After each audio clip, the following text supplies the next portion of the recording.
Assalamu alaikum dear students. I hope and pray that you all are safe and fine. In the last lecture, I have given you some concepts about the asset liabilities and the app capital or the bank equity. Today we are going to study about the bank balance sheet. So let's move forward. Preparation of bank balance sheet. Remember, there is a difference between a company, though the bank is also a company. If you talk about the Pakistan, the bank also gets registered itself through the Company Ordinance 1984, or which now has been converted for as a name of Company Act 2017. So bank is a company as far as Pakistan is concerned, but bank is a different institution. The bank is actually a banking industry, so we have different notations, we have different heads, or we have different headings, or we have different accounts while we talk about the bank balance sheet. For example, if a simple company gets sale, so that is a sale. And what a company sells, if it is a textile company, it may be selling the clothes, or maybe the garments, or maybe any textile related product. But if we talk about the bank actually sells the money. So what the bank earns while selling the money is interest. So we normally write markup or profit or interest earned as sales. So the head is different.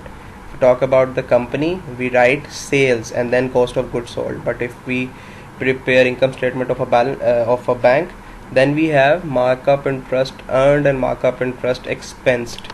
Then we get up to the gross profit. So a bank balance sheet is like the income statement. Similarly, the bank balance sheet is a bit different from the balance sheet or income statement of a simple company. So we will discuss and we will try to elaborate all those concepts which pertain to the banking sector.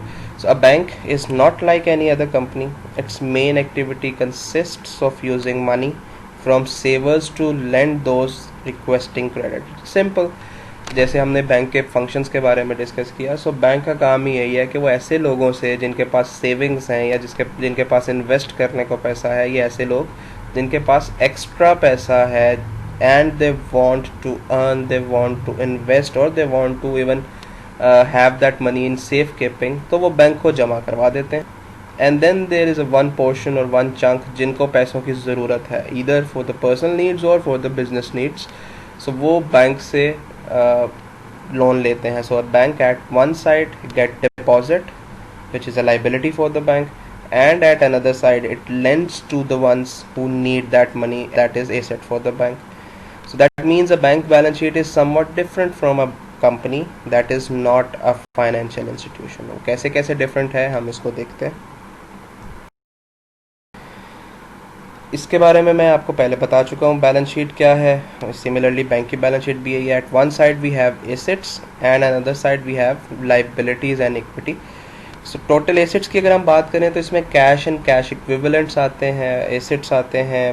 And liabilities की बात करें तो इसमें deposits आते हैं, dates आते हैं, और इक्विटी के अंदर दो चीज़ें मैंने आपको बताई थी. एक शेयर होल्डर का कैपिटल जिसको पेड अप कैपिटल कहते हैं हम, और सेकेंडली रिटेन्ड अर्निंग्स. तो ये इक्वेशन आप ऑलरेडी लास्ट लेक्चर में देख चुके.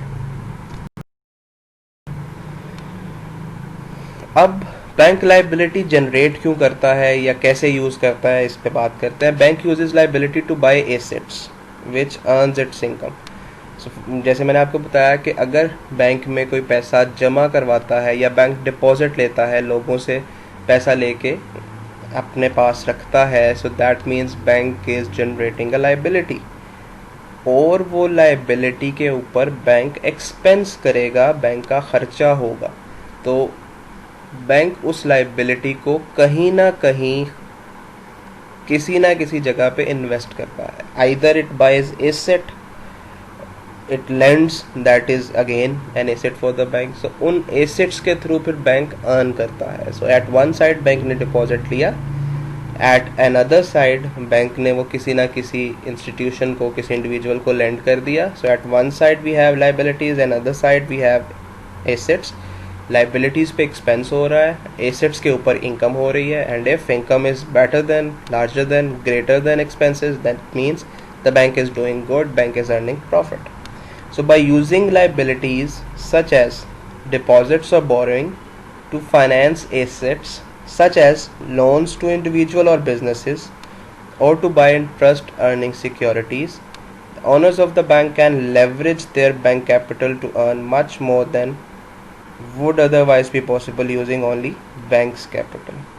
सो दैट इसको अगर मैं सिंप्लीफाई करूँ आपके लिए, तो दैट मीन्स अगर बैंक के पास सिर्फ अपना पैसा है, सिर्फ कैपिटल है या ओनर्स इक्विटी है, तो बैंक एक सर्टन परसेंटेज में उसको लेंड कर सकता है, एसेट खरीद सकता है, सिक्योरिटी खरीद सकता है जो उसको इंटरेस्ट दे या उसको फ़ायदा दे या प्रॉफिट दे. लेकिन बैंक क्या करता है, बैंक अपनी लाइबिलिटीज़ इंक्रीज़ करता है डिपॉजिट की शक्ल में, मुख्तलिफ डेट्स की शक्ल में, मुख्तलिफ लोगों से लोन लेता है, डिपॉजिट्स लेता है और उन डिपॉजिट्स और लोन्स को फिर फर्दर लेंडिंग में इन्वेस्ट करता है. सो दैट मीन बैंक अपने आप को लेवरेज कर रहा है, बैंक अपने आप को फ्लेक्सिबल कर रहा है. बैंक के पास अपना पैसा यानी कि ओनर्स इक्विटी कम है, बैंक ज़्यादा पैसा लेता है, बोरो करता है डिपॉजिटर से भी, दूसरे बैंक से भी, मार्केट से भी, और फिर उस सारे डिपॉजिट और पैसे को एसेट्स में कन्वर्ट करने की कोशिश करता है. उससे कोई मार्केटेबल सिक्योरिटी खरीदता है जो इंटरेस्ट दे, फर्दर लैंड करता है जो इंटरेस्ट दे, डिफरेंट एसेट्स फाइनेंशियल्स बाय करता है जो आने वाले वक्त में फ़ायदा दे. सो दैट मीन्स कि बैंक अपनी कैपेसिटी को इंक्रीज़ कर रहा है प्रॉफिट कमाने के लिए. बैंक लोन लेके, डिपॉजिट लेके, लाइबिलिटी लेके अपने आप को लेवरेज कर रहा है, ज़्यादा कैपेबल कर रहा है कि वो ज़्यादा लैंडिंग कर सके, ज़्यादा एसेट बना सके और ज़्यादा प्रॉफिट कमा सके. This concept is called leveraging.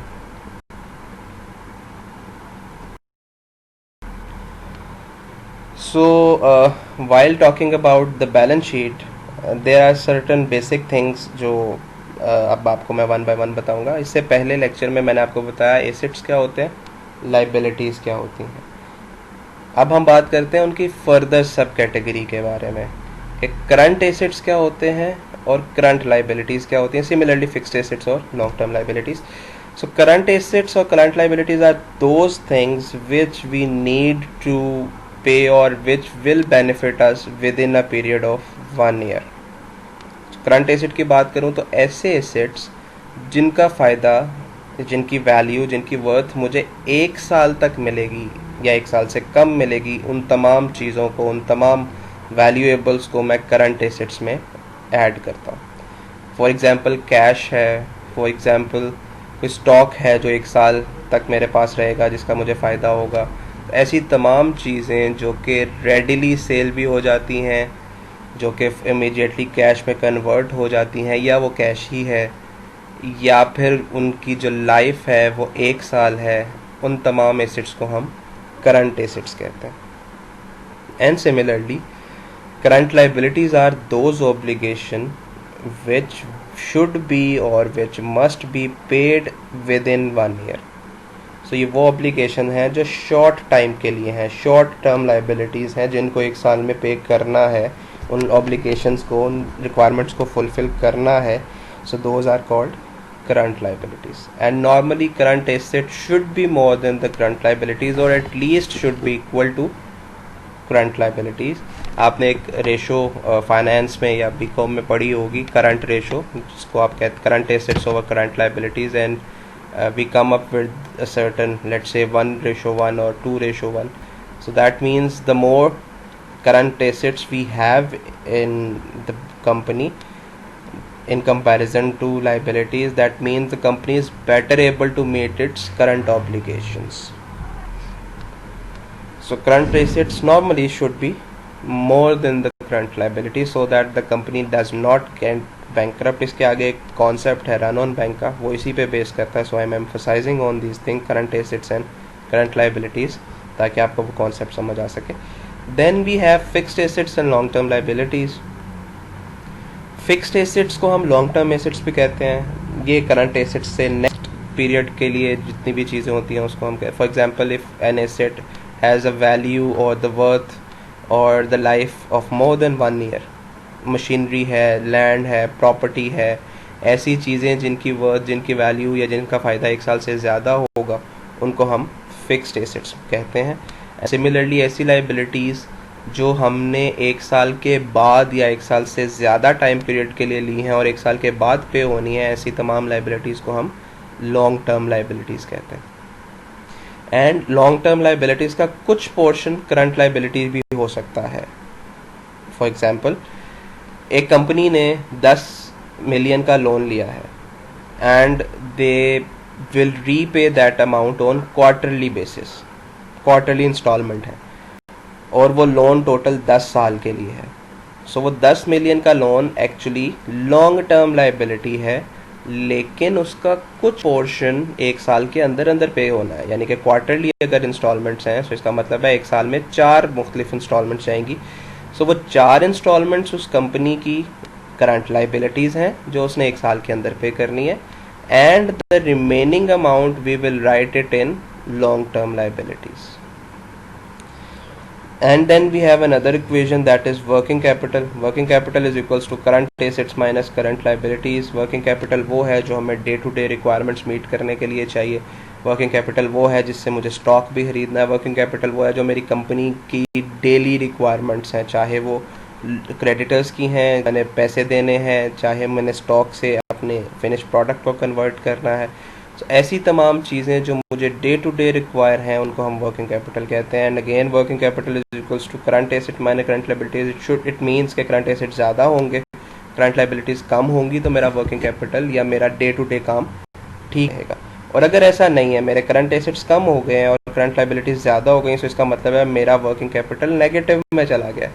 अब मुझे day to day requirement meet करने के लिए कहीं से लोन चाहिए, कहीं से पैसा चाहिए ताकि मैं इसको बैलेंस कर सकूं। So now that is why I was saying current asset should be more than the current liabilities.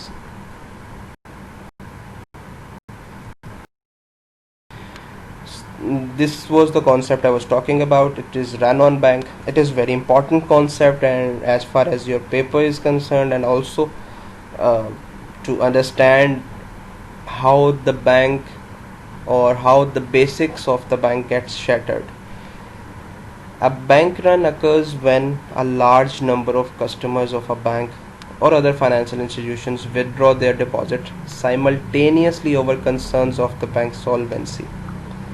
So यहाँ पे कुछ कॉन्सेप्ट्स हैं जो आपको एक्सप्लेन करना ज़रूरी हैं। इसमें से एक कॉन्सेप्ट है सॉल्वेंसी का। सॉल्वेंसी का मतलब है that the bank is able to meet its liabilities from the assets. ये इनसॉल्वेंसी के बिल्कुल ऑपोजिट है। सॉल्वेंसी का मतलब ये है कि बैंक इस काबिल है कि वो अपनी जिम्मेदारियां, लाइबिलिटीज़ अपने एसेट्स से पूरी कर सके। जब इस चीज़ के ऊपर लोगों को डाउट हो जाता है कि बैंक सॉल्वेंट नहीं रहा, यानी कि बैंक कोलैप्स करने लगा है, बैंक करप्ट होने लगा है, इनसॉल्वेंट होने लगा है, तो ऐसी सूरत में लोग वेट नहीं करेंगे और अपना पैसा विड्रॉ करने के लिए आ जाएंगे। That situation is actually run on bank. अब मैं इसको डिटेल में एक्सप्लेन करता हूँ। आपने बिल्कुल स्टार्ट में हमने गोल्ड स्मिथ की कुछ ऑब्जर्वेशंस पढ़ी थी और साथ में ये कहा था कि ये वो बेसिक्स हैं जिस बेस पे बैंक बनता है, ये वो बेसिक्स हैं जिस बेस के ऊपर बैंक अपनी वर्किंग करता है, या गोल्ड स्मिथ की वजह से बैंकिंग की बेस रखी गई। So just to remind you people, there were 3 observations के लोग अपनी belongings को सिर्फ वैल्यू डिमांड करते हैं, सेम गोल्ड या सेम पैसा या सेम नोट या करेंसी डिमांड नहीं करते। सेकंड, सब लोग इकट्ठा अपनी belongings को वापस लेने नहीं आते। एंड थर्ड, अगर आते भी हैं तो सारे की सारी belongings एट वंस डिमांड नहीं करते। तो जब ये तीनों ऑब्जर्वेशंस कोलैप्स करती हैं तो बैंक करप्सी या इंसॉल्वेंसी जो है that becomes the result. Just to share you an incident, I am not quoting the name of the bank. एक दफ़ा ऐसा हुआ कि एक बैंक रन ऑन बैंक के सिचुएशन में आया। पहले तो रन ऑन बैंक क्या है, बेस्ड ऑन सर्टन र्यूमर्स, एक अफवाह की बेस पे या एक डाउट की बेस पे कि बैंक जो है वो बैंक करप्ट होने जा रहा है, बैंक इस काबिल नहीं रहा कि वो अपनी जिम्मेदारियां अपने एसेट से पूरी करे। तो ऐसी सूरत में ऐसे तमाम लोग जिन्होंने डिपॉजिट करवाया होगा, बैंक को पैसे दिए होंगे, शायद किसी ने 1 साल के लिए फिक्स डिपॉजिट कराया होगा, किसी ने 3 साल के लिए कराया होगा, किसी ने सेविंग अकाउंट में रखा होगा, किसी ने करंट अकाउंट में। ले पहले तो उन्होंने वो सेविंग रखी होगी ताकि उस पर इंटरेस्ट आता रहे और वो बैंक के पास मौजूद था। लेकिन जब ये अफवाह उड़ेगी या जब लोगों को ये लगेगा कि बैंक डिपॉजिट वापस करने की पोजीशन में नहीं है, तो अब कोई भी 1 साल या 2 साल का वेट नहीं करेगा। अब क्या होगा, अब ये होगा कि सब लोग जिन्होंने चाहे फिक्स पीरियड के लिए भी पैसा दिया था बैंक को, वो इमीडिएटली विदड्रॉ करने आ जाएंगे। सो दैट मीन्स कि बैंक की जो फिक्स्ड या लॉन्ग टर्म लाइबिलिटी थी, यानी कि वो पैसा जो हो सकता है बैंक ने 3 साल बाद वापस करना था, 2 साल बाद वापस करना था, वो कन्वर्ट हो गया करंट लाइबिलिटी में जब हर बंदा इमीडिएटली पैसा वापस लेने आ गया। But on the other side bank ने जो लाइबिलिटीज़ थी उससे दो मुख्तलिफ एसेट्स बनाए थे, कुछ करंट एसेट्स और कुछ फिक्स्ड एसेट्स। तो करंट एसेट से तो चले बैंक पैसा विड्रॉ कर लेगा, बट फिक्स्ड एसेट्स यानी कि ऐसा पैसा जो बैंक ने किसी को 5 साल के लिए 8 साल के लिए लेंड किया है, वो पैसा इमीडिएटली वापस नहीं आ सकता। ऐसी सूरत में ऐसी सूरत में करंट लाइबिलिटीज़ बढ़ जाएंगी और करंट एसेट्स कम रहेंगे। यानी कि ऐसी सिचुएशन जिसमें जो ऑब्जर्वेशन थी कि सब लोग पैसा वापस नहीं लेने आएंगे, वो भी गलत हो गई क्योंकि सब आ गए अफवाह की वजह से। और दूसरी सिचुएशन के आ जाएंगे लोग तो सारा पैसा डिमांड नहीं करेंगे, ये ऑब्जर्वेशन भी गलत हो गई। और यही दो बेसिक्स थी बैंकिंग की। तो ऐसी सूरत में बैंक जो कि सिर्फ एक अफवाह थी बैंक करप्ट होने की, एक्चुअल में बैंक करप्ट हो जाएगा या होने के चांसेस बन जाएंगे। फिक्स्ड या long term liabilities current liabilities में कन्वर्ट हो गई, लोग इमीडिएटली पैसा वापस लेने आ गए। On the other side bank is not able कि वो अपनी फिक्स्ड एसेट्स को करंट एसेट में कन्वर्ट कर सके। सो करंट लाइबिलिटीज़ बहुत एक्सीड कर गई, करंट एसेट्स जो हैं वो अभी तक कम है। हाँ, ये है कि टोटल लाइबिलिटीज़ और टोटल एसेट शायद अभी भी बराबर है, यानी कि current asset plus fixed assets में भी अगर हम करंट लाइबिलिटीज़ और फिक्स्ड लाइबिलिटीज़ को ऐड करें तो वो मैच कर जाते हों, बट करंट लाइबिलिटीज़ बहुत ज़्यादा हो गई हैं करंट एसेट से। और यही वो सिचुएशन थी जो मैंने आपको प्रीवियस स्लाइड में बताया कि नॉर्मली करंट एसेट ज़्यादा होने चाहिए, अदरवाइज ये पैनिक क्रिएट हो सकता है। सो जब करंट लाइबिलिटीज़ बहुत ज़्यादा एक्सीड कर गई, करंट एसेट्स इतने इंक्रीज़ नहीं हो सके, लोग जब पैसा वापस मांग रहे हैं, सब लोग आ गए हैं और सभी अपना पैसा वापस मांग रहे हैं, बैंक इस पोजीशन में नहीं है कि वो पैसा वापस दे सके। So in the end this will result in bankruptcy और insolvency. So normally run on bank सिर्फ इतना कॉन्सेप्ट है कि र्यूमर की बेस पे सब लोग भाग रहे हैं, they are coming towards the bank to get their belongings, to get their money back. This is called panic situation और run on bank run, it's one of the same thing. And a bank run is typically the result of panic rather than true insolvency. मतलब कि bank सिर्फ एक अफवाह थी कि bank corrupt हो रहा है, और अब जब लोग वो सारा पैसा वापस लेने आ गए हैं, अब एक्चुअल में बैंक करप्सी हो जाएगी।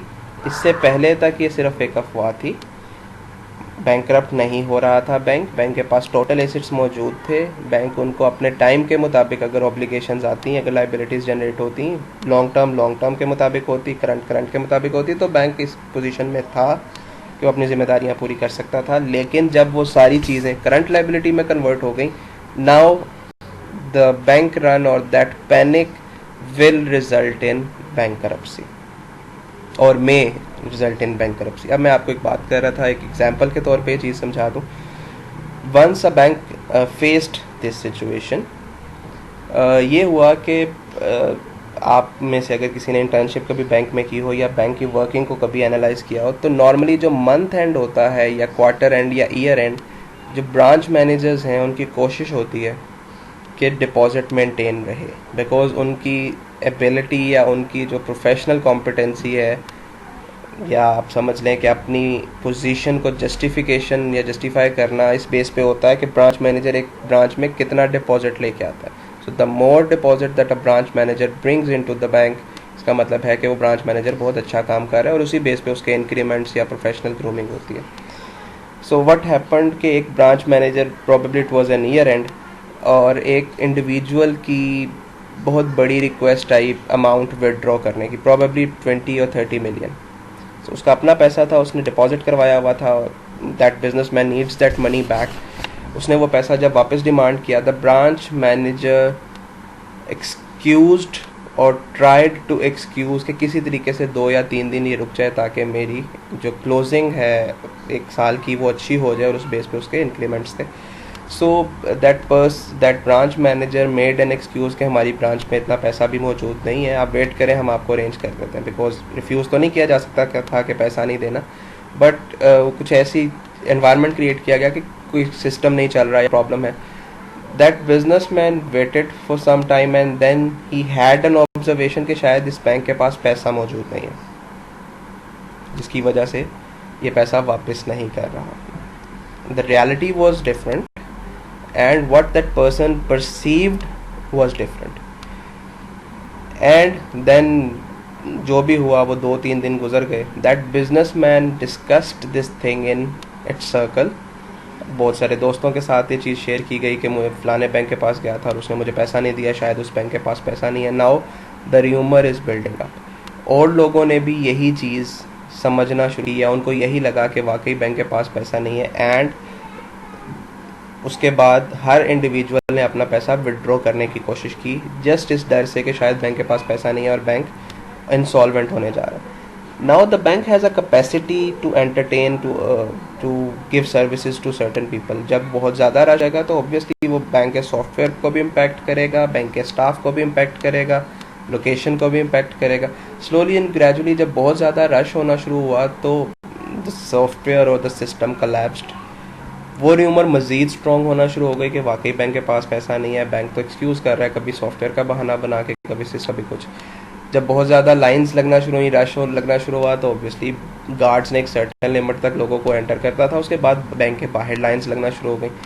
कुछ एक टाइम ऐसा भी आया कि जो बाहर वाले लोग थे, बैंक की टाइमिंग्स फॉर एग्जांपल 9 to 5 है, सो 5 बजे के बाद बैंक के अंदर एंटर नहीं हो सकते, बाहर के लोग बाहर से ही वापस भेज दिए गए.